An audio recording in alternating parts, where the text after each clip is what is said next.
If you're listening to this episode, you have anxiety. Sorry, I don't make the rules.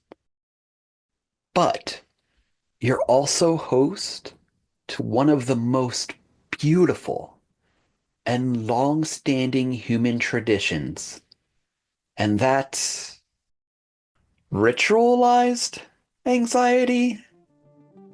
Hey, my name is James, and I once drove a Jeep from Pennsylvania to New Mexico with a fear and loathing style backpack in the back of it sitting next to a dead hermit crab.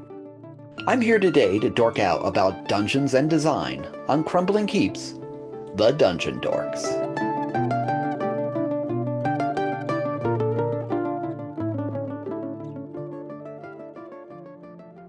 Humans were born to tell stories. I mean that. It is embedded deep within our psyche. All of us, every single one of us, have stories we tell ourselves about ourselves. I am strong. I am fast. I am a damn good dungeon master. I'm weak. I'm slow. I'll never be good at this. And the stories we tell ourselves about ourselves are very likely different than the stories other people tell themselves about ourselves. This is why it's hard to explain something to someone in hopes that you'll convince them of your viewpoint. Because it's not a matter of having facts. Very rarely do humans pay much attention to the facts past the initial perceptions of them that they get. We make snap judgments. Our brains go quick. Once upon a time, they had to. If something was rustling in the grass, we had to decide what to do about it. But once we make those initial decisions, we take our perceptions, the facts, whatever you want to call them, and twist them to fit what we already believe. Don't feel bad. We all do it. It's the human experience. We tell ourselves stories about status, about belonging. What is good? Who eats first? Who belongs with who? What our group is. In the words of Seth Godin, one of the biggest stories we tell ourselves are people like us do things like this. OSR dungeon masters run games in a certain fashion. People in a running club should run this often. I care about fitness, so I don't eat X, Y, or Z. I am decadent, so I definitely eat X, Y, and Z. People like us do things like this, the most common of all stories. Group stories are an old tradition, and we still see them today. It might not be people sitting around the fire, though sometimes it is. It's watching television, it's reading books. It's a very old tradition, as old as humans learning to communicate. We tell stories to share values. We tell stories to show danger. Don't touch that burner. It's hot. Let me tell you about the time my little brother did. We tell stories to experience victory, things that we may never achieve, but we also tell stories to experience defeat. We tell all kinds of stories that aren't true so that we can better understand truth. It's kind of the point of fiction, isn't it? And I would posit that most of our relationship with story is because of anxiety. All people have at least some level of anxiety. It's how we stay alive. It's how we pull our hand away from that hot burner. It's how we avoid a snake striking at us out of the grass. We have a sense of self-preservation.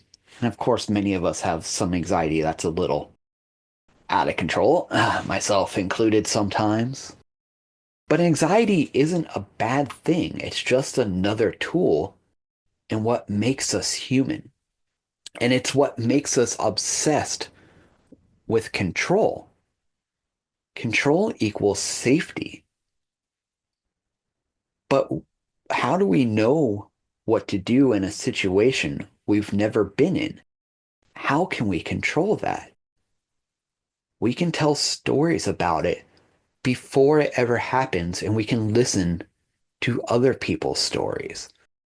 Or we can go on a dungeon delving adventure about it. All stories. They let us experience dangers that we hopefully won't have to experience, but maybe we'll feel a little bit more ready for them if we ever do because of these stories. It lets us feel that anxiety on purpose. Have you ever watched a good movie, a horror movie with jump scares, or even a slow burning one that just slowly sets in the dread? We do this on purpose. But movies can also soothe that anxiety. It can normalize it. It can make it okay. Sad movies give us a sense of loss that we can digest in little bite-sized pieces so that when in our lives inevitably we have loss for real, maybe we're a little bit better at dealing with it. But none of us are ever truly great at that, are we? The stories we tell and see become part of our own personal stories. Just ask any dude that has a Punisher sticker on their truck. They saw a story, they identified with it. There's something in that story that they felt is also in them. And because of that status mentioned earlier, they want everyone else to know. Politicians get elected by stories. I don't care at the moment how you feel about either of them. But Obama and Trump, they had good stories. Not necessarily moral ones, but strong and resonant. People could get into those stories, and they did. Society tells ourselves stories, and they're not always good because we'll believe those stories over facts and over people. And our ability to change those stories ends where our comfort does.